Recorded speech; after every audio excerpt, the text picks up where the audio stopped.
Ibu, saudara-saudara kalian semua. Puji nama Tuhan bagi kita semua yang sudah hadir pada pagi hari ini. Kita siapkan hati kita, pikiran kita untuk memuji dan menyembah nama Tuhan. Mari kita siapkan hati kita untuk memuji dan menyembah nama Tuhan. Haleluya Yesus. Bapa, Engkau sungguh baik.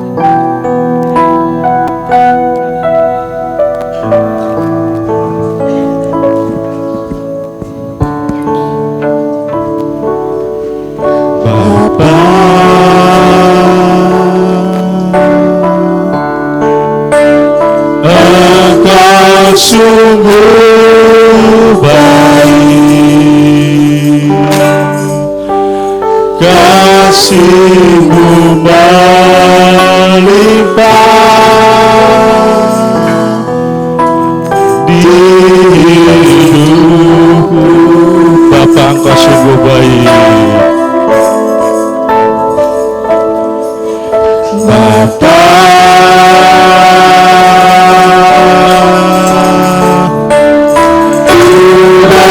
terima kasih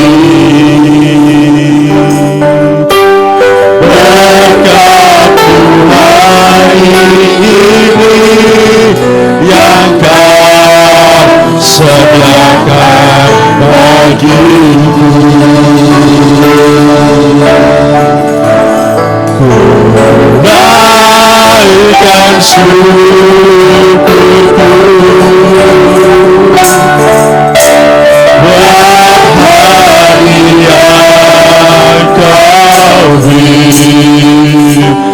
tak bisa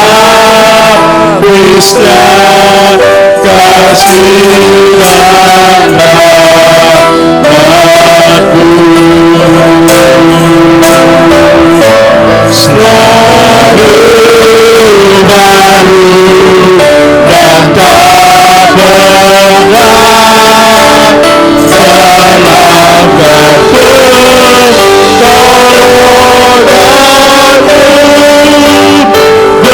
besar setiamu sajati. Bagus, saya dulu bagi berdiri. Bapak sungguh baik.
Engkau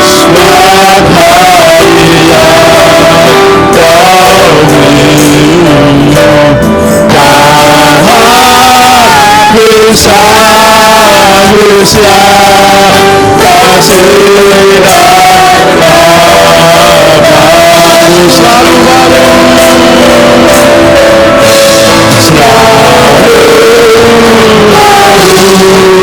dan tak pernah besar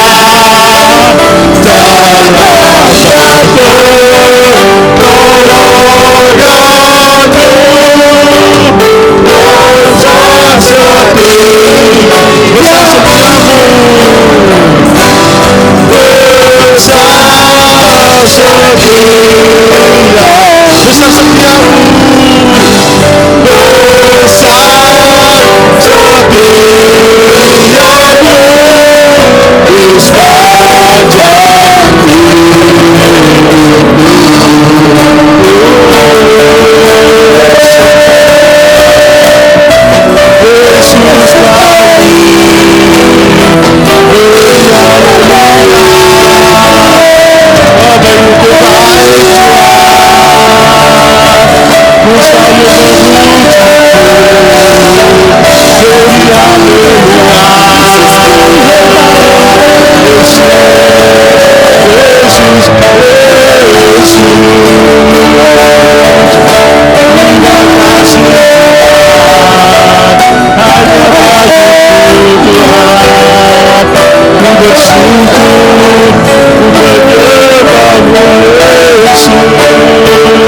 Kasih-Mu selalu baru setiap hari. Amen, Itulah Yesus. keberadaan-Mu dalam kehidupan kami.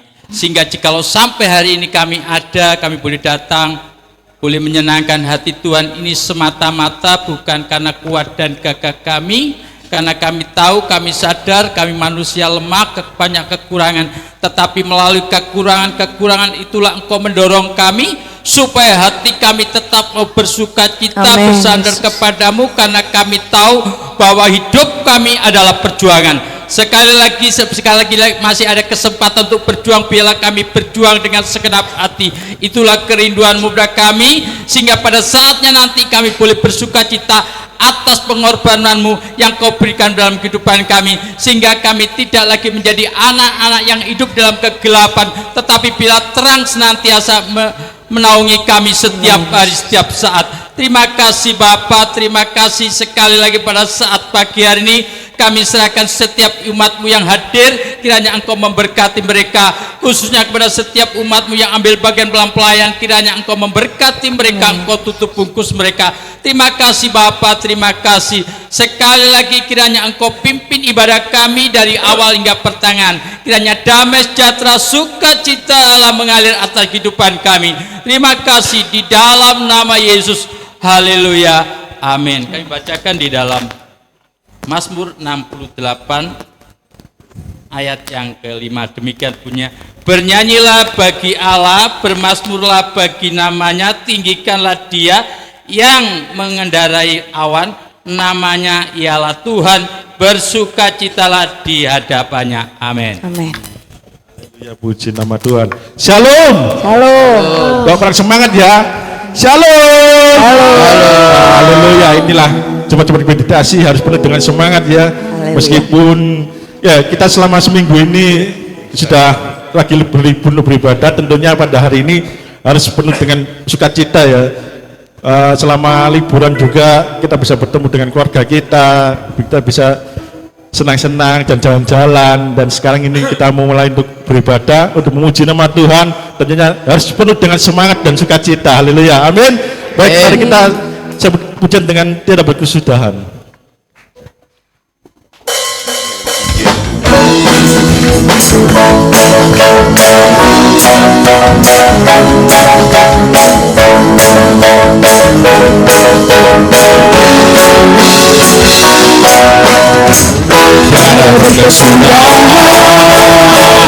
Kasih setiamu Tuhan, selalu bertambahmu bagiku. Hari berganti hari, dalam kulihat kasihmu, apa-apa lagi hidupku. Tuhan Yesus baik, sungguh amat baik, untuk selama-lamanya. Tuhan Yesus baik, tiada berkesudahan, kasih setiamu Tuhan, selalu bertambahmu bagiku. Hari berganti hari, datang melihat kasihmu, apa-apa lagi hidupku. Tuhan Yesus baik, semua amat baik, untuk selama-lamanya. Tuhan Yesus baik, Tuhan Yesus baik, semua amat baik, untuk selama-lamanya. Tuhan Yesus baik, selama-lamanya, sampai selama-lamanya. Tuhan Yesus baik. Haleluya. Masih semangat ya. Haleluya. Salam tas kanan kiri. Tuhan Yesus baik.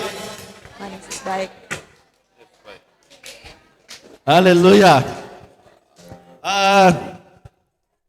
Sambil saya mengundang bagi Bapak Ibu yang mau bersaksi, saya persilakan untuk maju ke depan. Dan oh ya, silakan duduk dulu Bapak Ibu.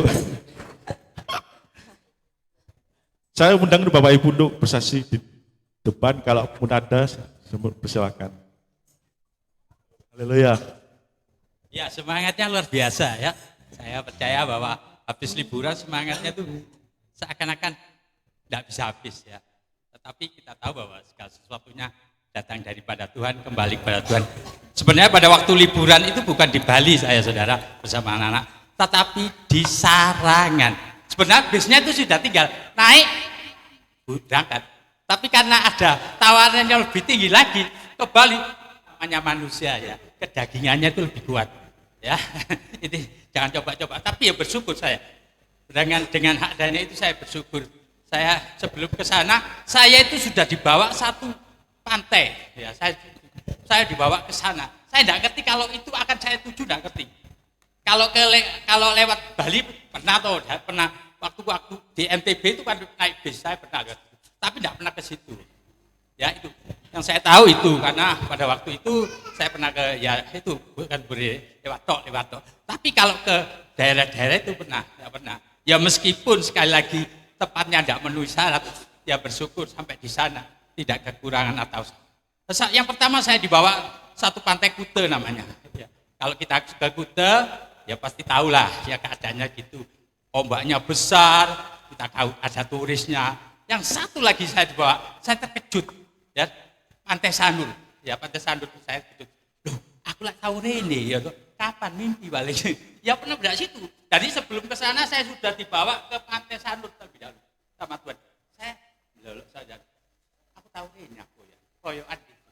Ternyata kapan ya saya tidak pernah tinggal. Tapi sebelum saya pernah lihat jelas waktu masuk parkir ke parkiran dan pantainya saya lihat itu jelas pasti. Dan saya melihat bahwa parkirnya murah, lautnya nggak sampai, ombaknya nggak sampai besar ke pinggir, ya tapi tengah. Mungkin kalau anak-anak nggak menangkan bagi anak-anak yang mau mandi di situ. Dan lagi saya dibawa ke Pantai Pendawa, waduh lebih lagi. Di sana batunya besar-besar dan ombaknya menakutkan bagi anak. Dan di situ saya melihat, oh, dari Tuhan itu ingin supaya kita itu ingin hidup itu tenang, jangan gerusa-gerusu. Orang Jawa katakan jangan gerusa-gerusu. Kalau gerusa-gerusu ya itu akhirnya ya, tidak memenuhi syarat.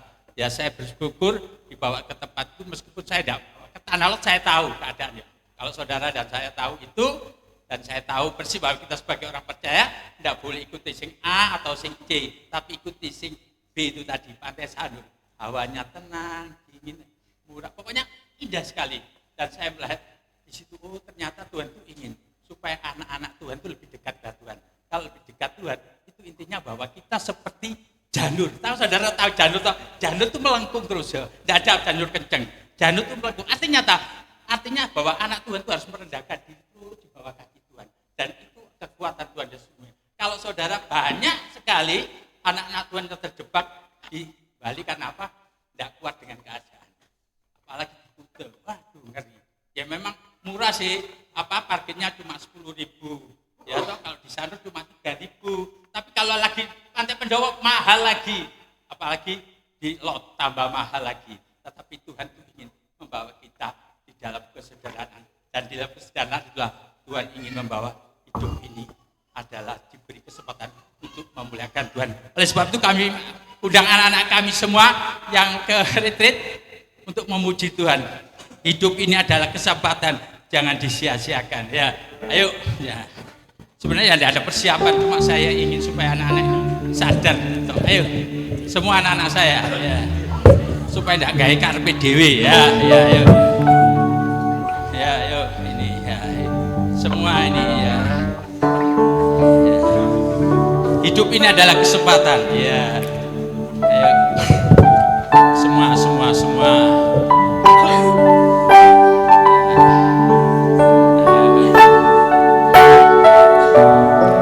Ayo sini, ya. Di belakang sini. Ya, ini masih ada. Jangan dulu. Ya. Hidup ini adalah kesempatan ya untuk memuliakan Tuhan.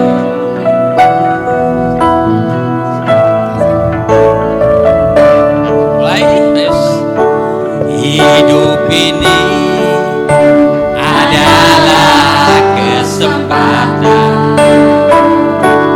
Hidup ini untuk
Haleluya, puji nama Tuhan. Lagu yang sangat luar biasa ya. Karena hidup ini adalah kesempatan bagi kita. Kalau kita nggak tahu ya, Tuhan akan memanggil kita itu secara tiba-tiba. Makanya sebab itu selama kita masih hidup, kita harus memberikan yang terbaik bagi Tuhan. Baik, kita sambut lagu pujian, kita sambung lagi pujian, yaitu Yesus kebenaran. Jalan kebenaran.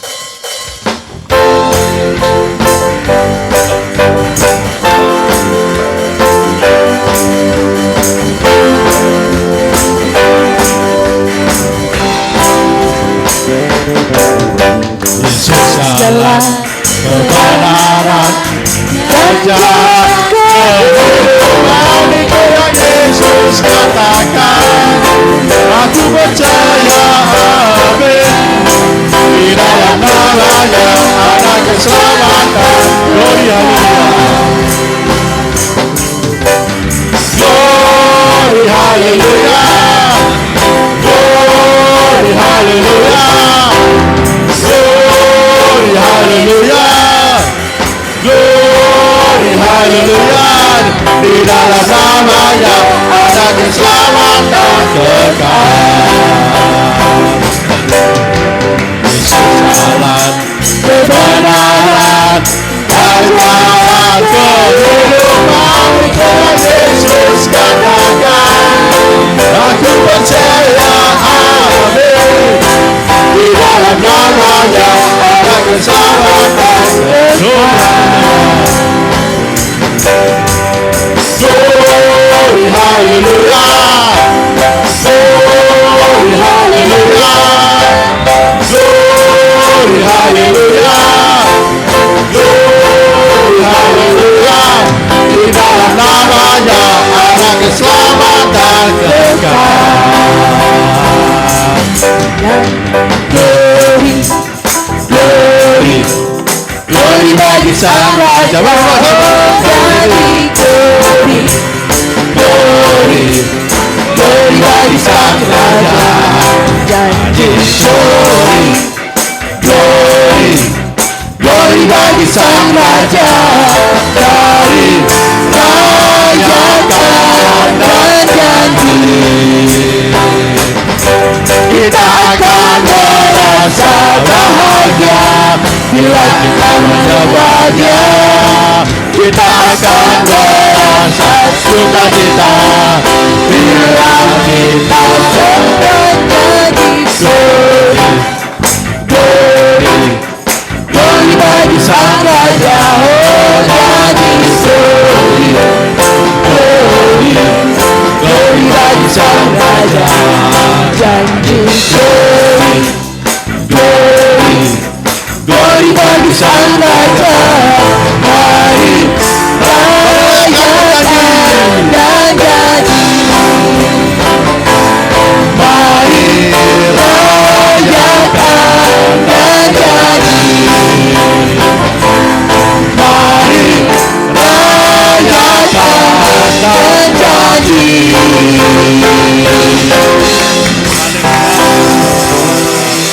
Mari Bapak Ibu, kita siapkan hati kita untuk mendengar firman Tuhan.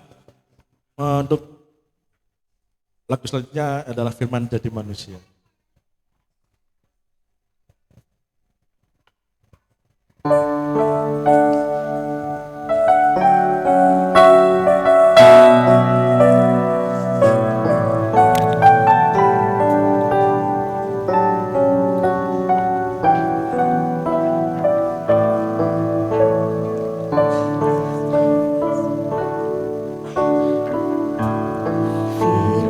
Jadi manusia,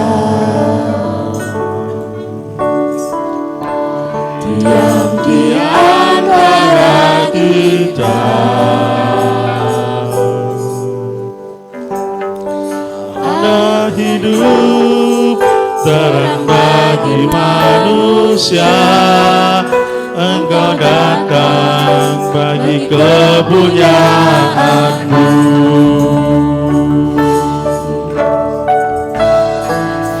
Menjadi manusia,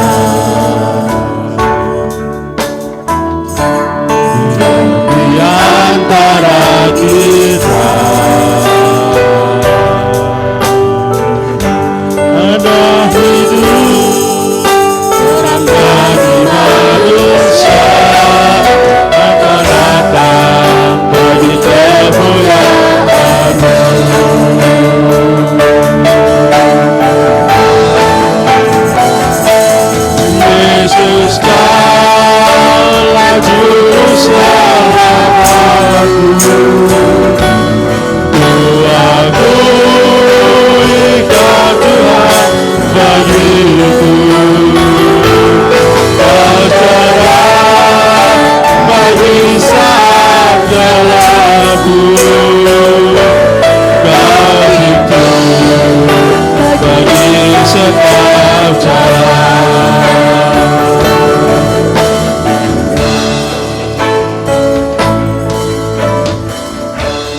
Firman jadi manusia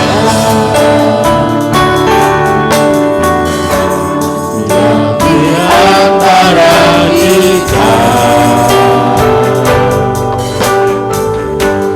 Ada hidup terang bagi manusia. Engkau datang bagi kemuliaan-Mu.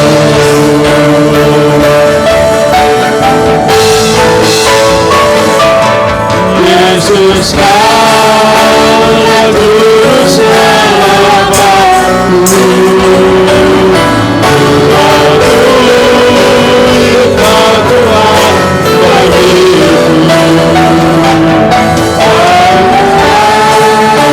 Bagi jahat jalanku.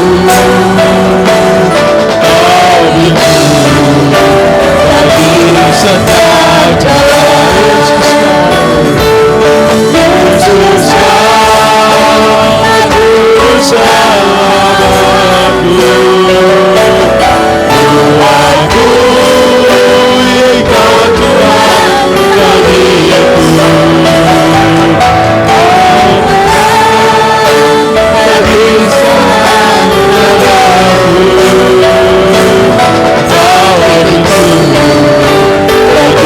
segalaku. Kau itu bagi segalaku. Bagi setiap jalan.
Kau itu bagi setiap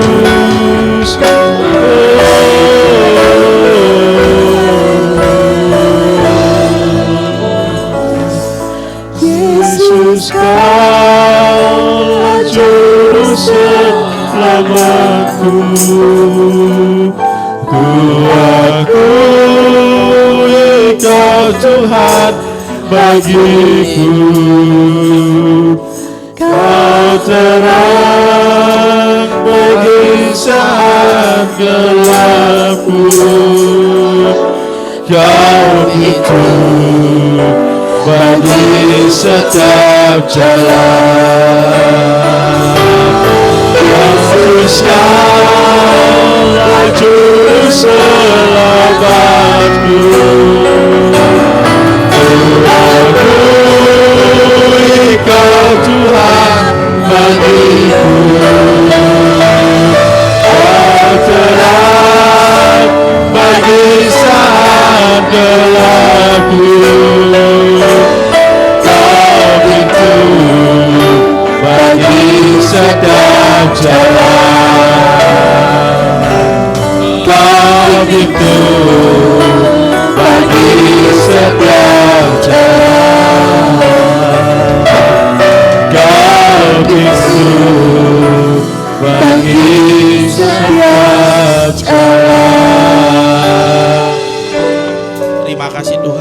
bersyukur Tuhan. Biarlah tidak hanya dari mulut kami mengakui bahwa Engkau sebagai juru selamat kami, melainkan dari hati kami terdalam Tuhan, bahwa Engkau adalah benar-benar juru selamat kami, penolong kami. Biarlah Tuhan juga kami rindu sebentar mendengarkan sebagian dari firman-Mu.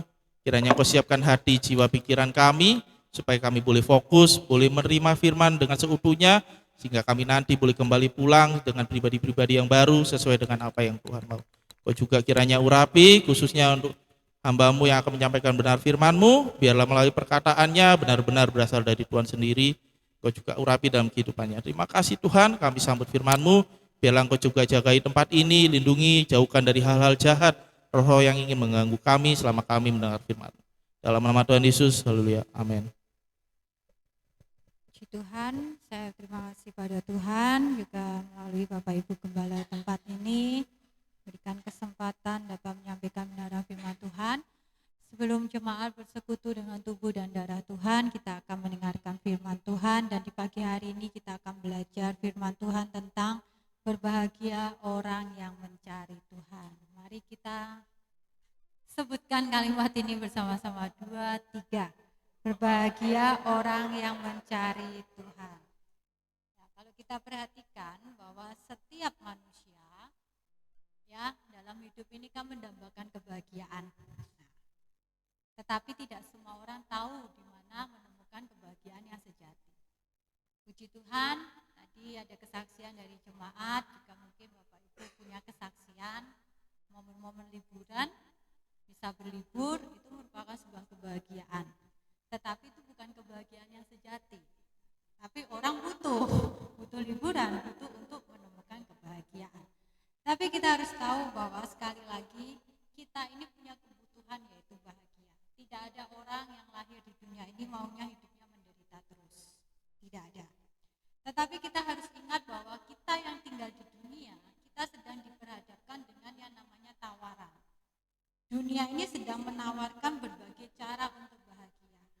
Ada orang yang katakan kalau kita punya kekayaan, kita punya banyak aset, nominal uang kita di tabungan nolnya semakin banyak, itu kita bahagia. Ketika kita sukses, kita punya ketenaran, kita punya jabatan, kita punya kedudukan, itu kebahagiaan. Tetapi manusia lupa bahwa itu semua sementara. Tetapi realita kehidupan justru ada banyak orang karena hal-hal demikian mereka konflik. Mereka saling menyakiti, mereka saling membenci satu dengan yang lainnya. Padahal mereka tahu bahwa apa yang mereka miliki itu kebahagiaan sementara, bukan yang kekal. Berarti bahwa untuk kita menemukan kebahagiaan yang sejati itu bukan hal yang mudah. Tapi Tuhan kasih caranya sederhana. Caranya yaitu kita temukan di dalam Tuhan. Sama-sama kita akan baca dalam kitab Amos 5 ayat yang keempat. 1, 2, 3. Sebab beginilah firman Tuhan kepada kaum Israel. Carilah aku, maka kamu akan hidup. Ini firman Tuhan yang bicara, Tuhan sendiri yang sampaikan kepada bangsa Israel di zaman Nabi Amos. Carilah Tuhan, maka kamu akan hidup. Sehari-hari ini manusia itu dengan berbagai cara berusaha untuk dia hidup bahkan panjang umur. Makanya banyak sekali metode-metode yang ditemukan, penemuan-penemuan baru di dunia kesehatan untuk berusaha memperpanjang umur supaya mereka tetap hidup. Banyak orang takut dengan yang namanya kematian. Banyak orang takut ketika membicarakan yang namanya kematian. Karena mereka mau hidup, buktinya kita semua aja. Kalau saya katakan siapa yang mau innalillahi, nggak ada. Semuanya mau hidup. Kalau bisa hidupnya tidak hanya 70 tahun. Kalau bisa 80 tahun, 90 tahun. Tetapi kita harus ingat bahwa Tuhan katakan bahwa hidup itu adalah bukan sekedar kita hidup sementara di dunia, tapi ada satu kehidupan kekal. Kehidupan kekal di mana disitulah kita mengalami kebahagiaan yang kekal, kebahagiaan yang sejati. Nah, Tuhan memberikan kepada kita nasihat yaitu supaya kita mencari Tuhan. Jemaat yang dikasihi oleh Tuhan, apa sih sebenarnya alasan mengapa kita harus mencari Tuhan? Sini dikatakan ada 3 alasan. Yang pertama, kita mencari Tuhan karena Tuhan itu pribadi yang berharga. Sekali lagi kita harus menanamkan dalam pemikiran kita harus punya satu keyakinan iman bahwa Tuhan itu berharga. Kalau kita menempatkan Tuhan itu sebagai pribadi yang berharga, kita akan memposisikan dia pribadi yang terutama dalam hidup kita. Kenapa? Saya mau katakan jemaat Tuhan, hari-hari ini bukan masa yang mudah bagi kita. Kita kalau katakan, oh Tuhan Engkau berharga, Engkau pribadi yang terutama dengan mulut kita, semua orang bisa. Tetapi ketika kita ada dalam kehidupan keseharian kita, di mana kita hidup sekarang, dunia sedang menuju kepada yang namanya krisis. Ketika Donald Trump sudah menetapkan pajak ekspor 32%, itu akan berdampak ke semua negara. Semua aspek ekonomi dunia itu akan terdampak. Mungkin orang berkata, kenapa kok harus Amerika ini menetapkan pajak 32%? Karena mereka pun sendiri sedang menghadapi krisis. Dan untuk menutup itu, supaya masyarakatnya, rakyatnya itu tidak membayar pajak, maka diambil dari ekspor negara lain. Itu cara untuk menutupinya. Dan yang kedua, Amerika ini adalah negara adikuasa. Karena ada beberapa negara yang mulai mereka tidak mau menggunakan dolar. Kalau dolar sudah tidak dipakai, otomatis negara Amerika tidak menjadi negara adikuasa. Tapi semua itu Tuhan izinkan karena Tuhan hari-hari ini sedang mengguncang iman daripada anak-anak Tuhan untuk mereka sungguh-sungguh mencari Tuhan. Jadi tempatkan Tuhan sebagai pribadi yang berharga. Yang kedua, dia adalah Tuhan sumber segalanya. Banyak firman Tuhan yang sudah kita dengar, bahwa Tuhan itu sumber segalanya. Sumber hidup kita, kekuatan, berkat, semuanya dia adalah sumbernya. Tetapi terkadang ketika kita dalam perjalanan hidup sehari-hari, kita nggak mau cari sumbernya. Kita hanya puas kepada apa yang disalurkan, tetapi tidak kepada sumbernya. Padahal yang harus kita cari, yang harus kita temukan setiap saat itu sumbernya, yaitu pribadi Tuhan. Dan yang ketiga, kenapa kita harus cari Tuhan? Karena dia penyelamat hidup kita.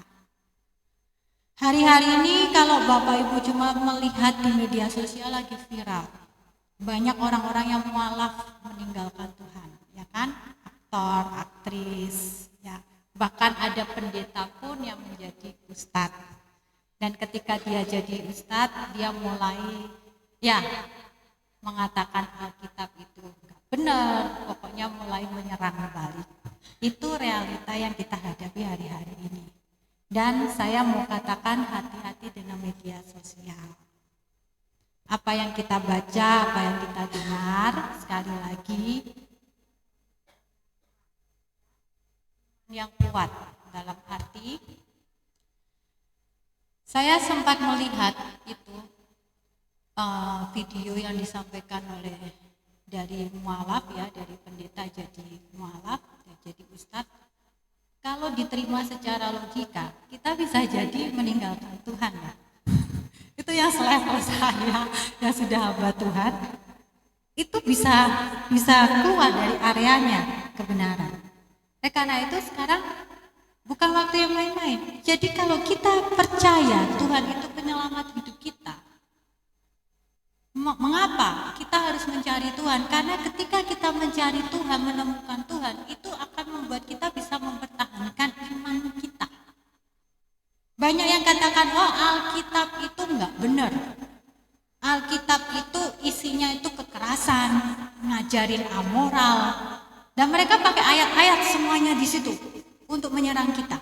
Kalau secara logika kita terima itu dengan pikiran, oh iya betul ya, berarti Alkitab ini bukan sesuatu yang baik, Alkitab ini nggak benar, kita bisa terkontaminasi.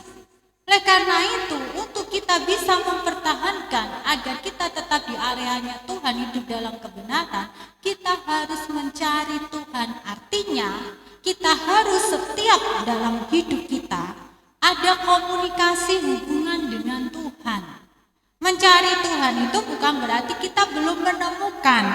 Level kita sebagai orang percaya, apalagi sudah menjadi jemaat Tuhan, sudah pelayan Tuhan puluhan tahun, level kita mencari Tuhan itu bukan kita yang enggak ketemu, kita menemukan, tapi kita sudah menemukan Tuhan.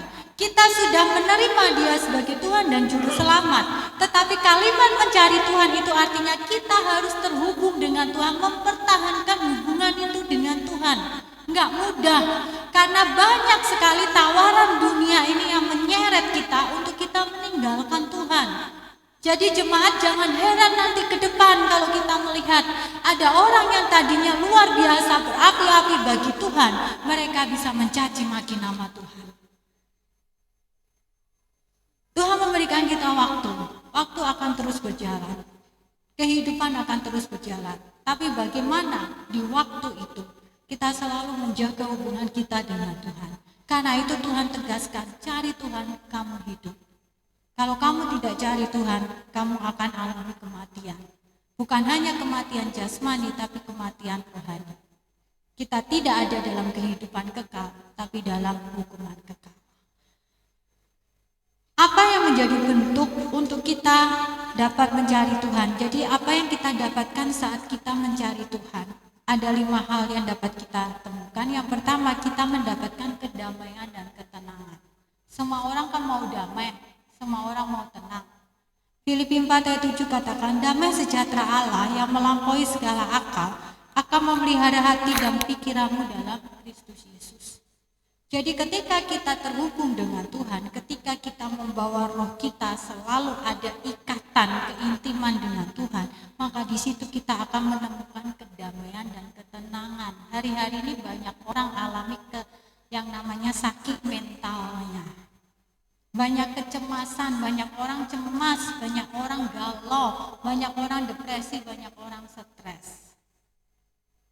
Saya beberapa hari ini ketemu dengan banyak orang dan saya melihat ternyata orang-orang di luar tampilannya sepertinya bahagia, ketawa-ketawa, tapi sebenarnya di dalam dirinya banyak kekhawatiran, banyak ketakutan, banyak kecemasan. Berapa hari yang lalu, waktu itu memang hari libur kan, jadi saya cuma liburannya dengan keluarga. Waktu itu saya sempatkan waktu ke Gramedia untuk cari buku. Memang ada satu keinginan di situ. Nah, sementara saya cari-cari buku, saya duduk, tiba-tiba ada jemaat yang telepon. Itu di tempat keramaian, jemaat gini, tolong doakan, saya lagi ada ketakutan. Nah, saat itu saya berdoa. Tiba-tiba dia nggak ada apa-apa, diliputi dengan ketakutan. Padahal kalau lihat jemaat ini rajin, aktif doa pagi, pelayan Tuhan luar biasa. Dia baru pulang mudik, balik, tiba-tiba nggak tahu ada apa, dia diserang dengan roh ketakutan. Oke, berdoa. Besok pagi saya katakan besok tante doa pagi. Habis doa pagi dia masih minta didukung doa yang Bapak Tuhan. Jadi Bapak Ibu jemaat, orang yang menjamin kita bisa tenang, yang menjamin kita bisa damai ketika ada Tuhan dalam hidup kita. Karena itu firman Tuhan katakan cari Tuhan. Karena ketika kita menemukan Tuhan, di situ kita dapat ketenangan yang tidak dapat kita peroleh dari apapun yang kita miliki. Jadi ketenangan hari-hari ini menjadi sesuatu yang langka. Di tengah-tengah kondisi dunia yang membuat orang mudah takut, mudah galau, mudah cemas. Karena itu banyak sekali orang kasus bunuh diri. Karena mereka tidak punya ketenangan. Sekalipun mereka dilimpahi dengan harta kekayaan, dengan fasilitas yang luar biasa.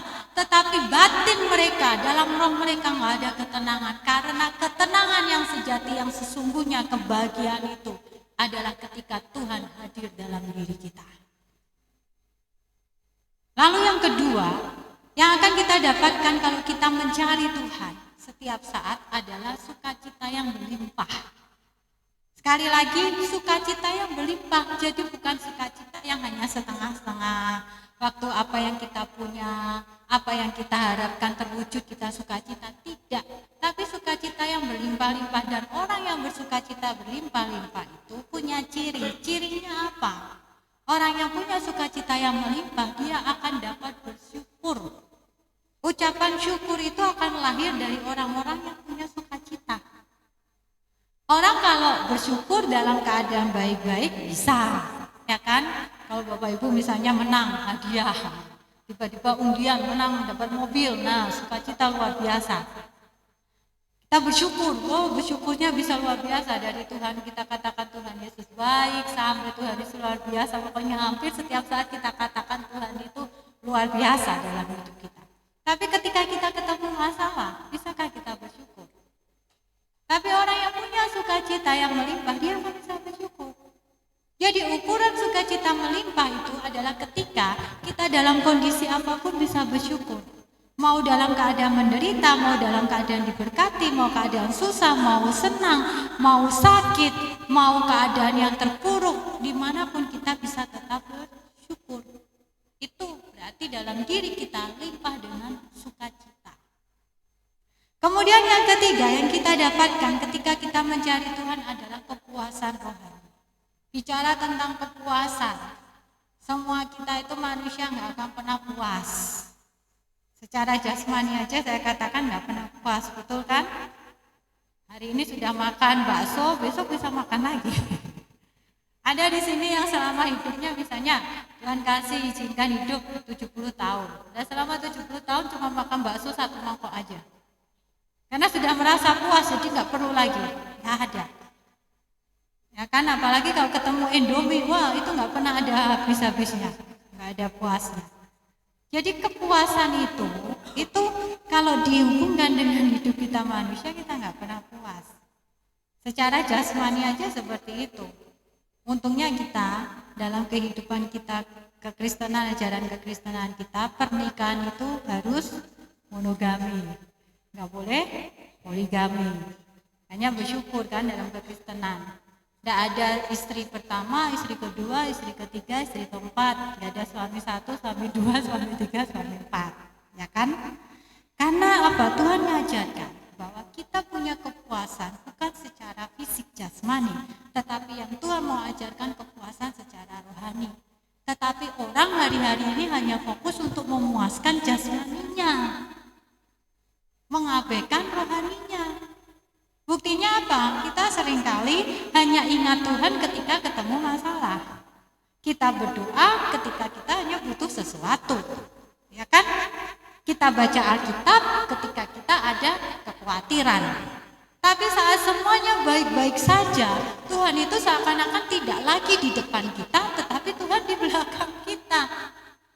Bukan lagi Tuhan yang terutama, tapi Tuhan menjadi poin-poin berikutnya. Nah, itu bukan kepuasan yang Tuhan mau ajarkan kepada kita. Tapi kepuasan yang Tuhan ajarkan dalam kehidupan kita adalah bagaimana roh kita, bukan cuma jasmani yang dipuaskan, tapi rohani kita ini harus dipuaskan. Jadi anak Tuhan puluhan tahun, dari tahun dulu sakit hati, mudah tersinggung, ya kan? Di tahun ini tetap sama. Loh, berarti bagaimana kepuasannya? Rohaninya belum dipuaskan. Karena itu ketika kita mengizinkan Tuhan itu ada dalam hidup kita, kita cari Dia, kita selalu terikat dengan Tuhan. Maka Bapak Ibu Jemaat, rohani kita akan setiap hari akan merasa puas di dalam Tuhan. Karena di dalam ratapan aja katakan kasih setia Tuhan tak habis-habisnya, selalu baru setiap hari. Tuhan itu punya kerinduan, setiap saat itu memuaskan hidup kita. Bukan cuma membuat kita terkagum-kagum dengan berkat yang Tuhan limpahkan. Bukan cuma membuat kita terpesona dengan kebaikan yang Tuhan sudah nyatakan dalam hidup kita, pertolongan, mujizat dan sebagainya. tetapi Tuhan mau memuaskan rohani kita. Karena orang yang rohaninya itu terpuaskan, ada Tuhan, dia akan punya iman yang kuat. Dia akan punya kasih yang benar-benar kasih yang diajarkan oleh Tuhan. Dia akan punya pengharapan yang teguh di dalam Tuhan. Kalau rohani kita dipuaskan oleh Tuhan, maka orang itu tidak akan hidup dalam ketakutan, tidak akan khawatir, tidak akan cemas. Fokusnya adalah kepada Tuhan, hidupnya diisi dengan kebenaran. Dia akan melakukan apa yang baik. Pikirannya, hatinya, semuanya itu ada di dalam areanya Tuhan. Jadi hari-hari ini, mari seperti dalam Yohanes 6 ayat 35 katakan, kata Yesus kepada mereka, akulah roti hidup. Barang siapa datang kepadaku, ia tidak akan lapar lagi, dan barang siapa percaya kepadaku, ia tidak akan haus lagi. Jangan sampai kita menjadi jemaat, kita identitas orang percaya, tapi sebenarnya rohani kita itu lapar, haus. Saya kadang kalau konseling orang, terus saya dengar mereka dengan berbagai masalah seperti itu. Saya kembali lagi bertanya, bagaimana rohani kamu? Dia katakan, iya, saya sudah lagi nggak baca Alkitab, saya kurang memuji menyembah Tuhan. Jadi hati-hati, kita jangan sampai secara fisik kita hidup sehat di luar, tapi sebenarnya di dalamnya lapar dan haus akan Tuhan itu tidak pernah kita izinkan, tidak pernah bawa roh kita untuk alami kepuasan itu. Artinya kita sebenarnya egois loh. Ketika roh kita minta dipuaskan dengan kebenaran, dengan pribadi Tuhan, kita nggak mau. Itu sebenarnya kita egois. Mari, ya jemaat yang dikasihi Tuhan, hari-hari ini bawalah kembali diri kita untuk kita mencari Tuhan. Kemudian yang keempat, itu yang kita dapatkan adalah berkat dan pemeliharaan Tuhan. Seperti dalam Mazmur 34 ayat yang ke-10 bagian B katakan, tetapi orang-orang yang mencari Tuhan tidak kekurangan sesuatu pun yang baik. Ini harus jadi iman kita. Biarpun dunia itu banyak hal-hal yang tidak baik, tetapi orang yang mencari Tuhan, orang yang menemukan Tuhan, orang yang mempunyai Tuhan tidak akan kekurangan sesuatu pun yang baik. Jadi ukuran berkat, kualitas berkat itu sudah jadi bagiannya Tuhan. Bagian kita adalah apa? Kita cari Tuhan. Bagian kita apa? Kita lakukan apa yang Tuhan mau. Bagian kita apa? Kita terhubung dengan Tuhan. Kita terikat dengan Dia. Kita intim dengan Tuhan. Itu bagian kita. Dan yang terakhir yang akan kita temukan adalah ketika kita mencari Tuhan adalah kita akan mempunyai hubungan yang dekat dengan Tuhan. Seperti dalam Yakobus 4 ayat 8a dikatakan, mendekatlah kepada Allah dan Ia akan mendekat kepadamu. Saya tidak tahu bagaimana kondisi Bapak Ibu jemaat hari-hari ini. Kita suka dekat dengan Tuhan atau tidak? Ya kan? Tuhan itu harus menjadi sebuah, bukan hanya lagi kebutuhan kita, tetapi Tuhan itu harus menjadi bagian hidup kita. Jadi tanpa Tuhan, hidup kita itu tidak ada apa-apanya. Kalau cuma butuh, ya kalau kita butuh baru kita ingat Tuhan. Tapi Tuhan itu harus bagian kita, seperti jantung. Jantung itu kan bagian tubuh kita. Kalau jantung kita berhenti berdetak, ya kita mati. Nah Tuhan itu bagian kita. Itu yang seringkali diabaikan oleh kita orang percaya. Kita menganggap, oh identitas saja. Kita anak Tuhan, sudah. Tidak. Tapi kita harus jadikan Tuhan bagian kita. Kalau ada Tuhan dalam hidup kita, kita hidup. Kalau Tuhan gak ada di hidup kita, kita mati. Nah, jadi mendekat kepada Tuhan, ini waktu yang Tuhan kasih. Semua orang punya kesempatan untuk kita mendekat kepada Dia. Karena itu Yeremia 29 ayat 13 katakan, apabila kamu mencari aku, kamu akan menemukan aku. Yang harus kita lakukan hanyalah apa? Membawa diri kita untuk dekat sama Tuhan. Maka kita akan menemukan Tuhan. Tuhan punya kerinduan setiap saat untuk dekat kepada kita. Tetapi Tuhan mau kita pun sebagai ciptaannya, kita juga punya kerinduan untuk mendekat kepada Tuhan. Hubungan itu baik kalau antara dua yang terhubung ini saling berkomunikasi, saling terkonek. Iya kan? Misalnya, saya dengan jemaat, salah satu jemaat aja, atau suami istri lah. Kalau dalam keluarga, kalau misalnya ngomong, kemudian suaminya fokus sendiri dengan handphone. Nah, istrinya sudah ngomong dari A sampai Z, terakhir ditanya suaminya bilang, apa kamu ngomong apa? Nah, itu pasti sudah nggak harmonis. Pasti akan terjadi perang, atau perang dunia keberapa itu. Ya kan? Makanya saya pernah baca di Facebook ini ada kata-kata yang kadang saya baca betul juga ya. Kadang suami itu kalau istrinya tidak ada dicari-cari kan, istriku kemana? Tapi saat istrinya ada, dia sibuk sendiri dengan handphone. Semoga bapak-bapak di sini jangan seperti itu ya. Ibu-ibu juga. Ada kan ibu-ibu cari, oh suamiku di mana? Nggak ada di rumah, nggak kelihatan, dicari-cari. Tapi giliran suaminya ada di depannya, dia asik sendiri dengan handphone. Itu memang orang bikin begitu karena memang realitanya seperti itu. Nah, hubungan itu akan berhasil. Itu harus dua arus. Jadi ketika Tuhan rindu mendekat kepada kita, kita pun juga harus punya kerinduan untuk mendekat pada Tuhan, baru ketemu menyatu.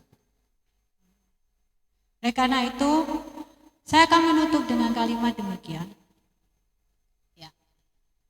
Di situ dikatakan, mencari Tuhan itu bukan sekedar tindakan agama, tetapi suatu perjalanan rohani yang membawa kebahagiaan sejati, yaitu kebahagiaan yang tidak bergantung pada keadaan duniawi, tetapi pada hubungan yang erat dengan Tuhan. Jadi kita menjadi anak Tuhan itu bukan karena identitas agama. Oh, saya orang Kristen, jadi saya harus punya Tuhan. Tetapi kita itu mencari Tuhan karena Tuhan itu yang harus ada dalam perjalanan hidup kita, dalam perjalanan rohani kita, dalam perjalanan yang akan membawa kita kepada kebahagiaan yang sejati. Nah, untuk bisa Tuhan itu berjalan terus dengan kita, maka kita harus bergantung kepada Tuhan. Kita harus punya kedekatan dengan Tuhan. Karena itu sekali lagi mencari Tuhan itu bukan cuman kita, oh saya dulunya bukan anak Tuhan, kemudian saya sekarang jadi anak Tuhan. Tapi mencari Tuhan itu bagaimana kita membawa hidup kita untuk selalu nempel dengan Tuhan, itu bahasanya. Jadi jadikan Tuhan itu bagian dari hidup kita. Bukan kebutuhan sekali lagi, bukan kesukaan, bukan gaya hidup kita, tapi dia bagian kita, bagian diri kita. Oleh karena itu Mazmur 105 ayat 4 katakan, carilah Tuhan dan kekuatannya, carilah wajahnya selalu. Kata selalu berarti menunjukkan satu tindakan yang terus-menerus harus kita lakukan. Jangan waktu Paskah baru kita cari Tuhan, waktu Natal kita cari Tuhan, baru ketika ada masalah baru kita berdoa. Jangan, tetapi setiap hari, setiap menit, setiap detik kita ini sedang berperang. Sekali lagi, jemaat yang dikasihi oleh Tuhan, ya, hari-hari ini banyak orang meninggalkan Tuhan. Karena itu firman Tuhan katakan, barang siapa yang merasa teguh berdiri, berhati-hatilah. Jangan sampai kita meninggalkan Tuhan hanya karena tawaran dunia ini. Jangan sampai kita katakan, oh enggak mungkin, saya sudah pelayan Tuhan kok, saya sudah alami mujizat Tuhan, saya enggak mungkin meninggalkan Tuhan. Tentu, kalau kita enggak menjaga hubungan kita dengan Tuhan. Kenapa? Karena dunia semakin sulit. Orang dengan mudahnya sekarang meninggalkan Tuhan karena jabatan. Orang meninggalkan Tuhan karena itu kan kita dengar tiga kan, harta, tahta, dan wanita.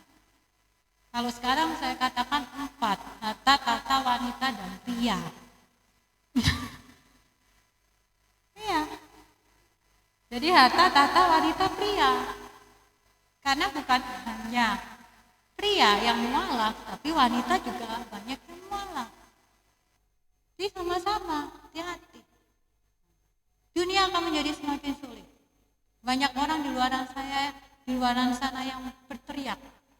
Saya di Sabtu kemarin pulang ke Bojonegoro sebentar. Karena ada keluarga di sana, kami pertemuan.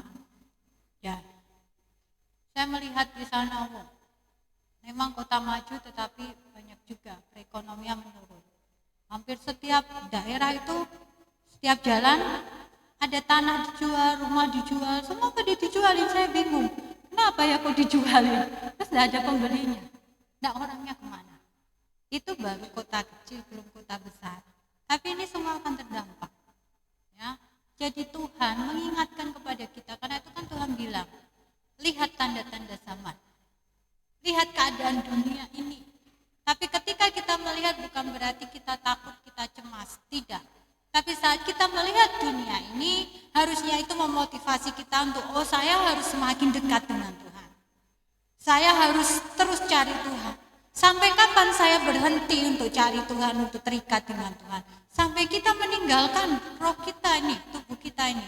Kita tinggalkan, kita akan menemukan Dia yang sesungguhnya, bersatu dengan pribadi yang menjadi bagian hidup kita, pemilik hidup kita.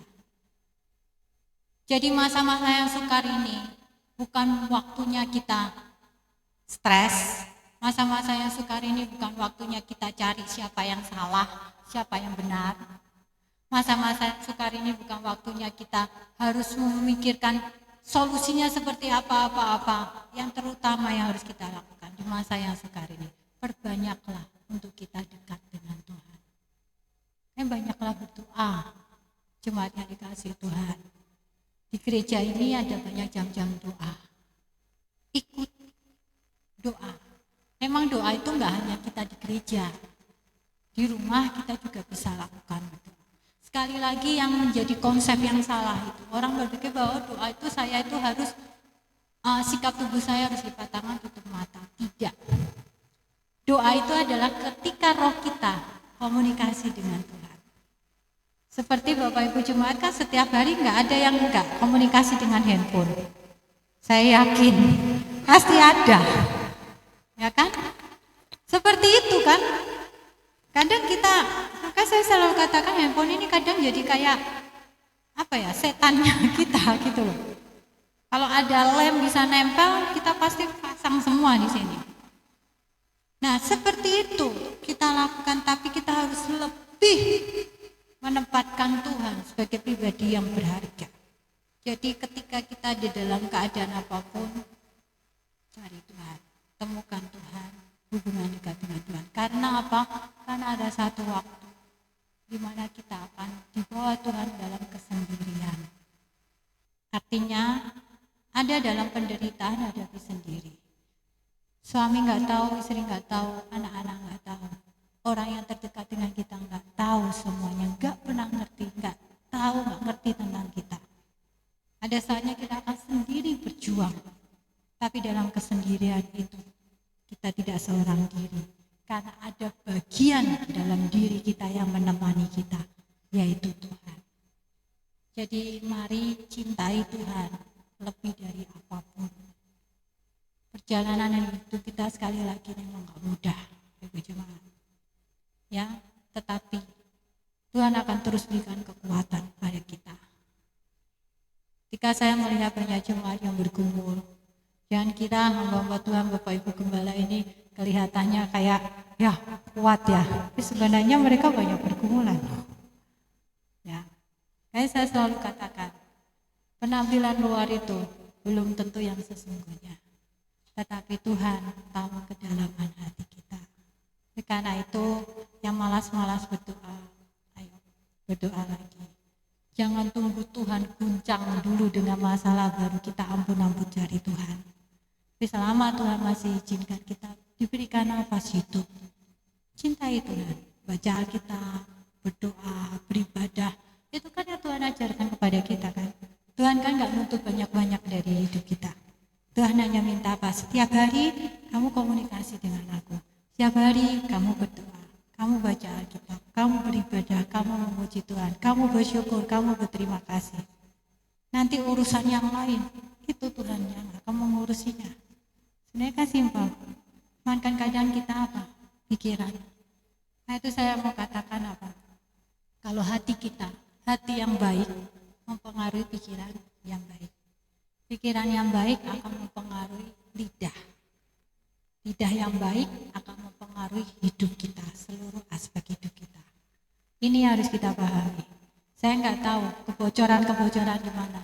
Tapi seperti yang saya katakan, hati dijaga. Sekali lagi, hati kita baik, hati kita terhubung dengan Tuhan, hati kita fokus dengan Tuhan, pikiran kita akan terhubung fokus dengan Tuhan, perkataan kita juga akan terhubung fokus dengan Tuhan, dan seluruh hidup kita akan terhubung fokus dengan Tuhan. Puji Tuhan, demikian mendengarkan firman Tuhan. Kita akan angkat sebuah pujian sebelum kita masuk dalam perjamuan kudus. Terima kasih Tuhan, Kau baik.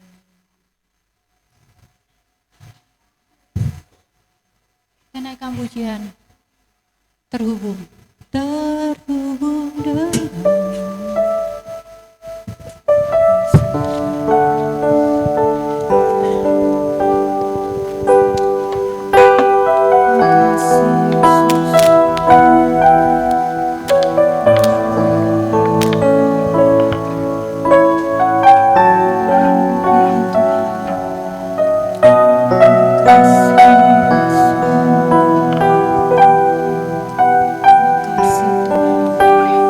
Terima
Bapak Ibu silakan duduk, nyanyikan lagu pujian tersebut.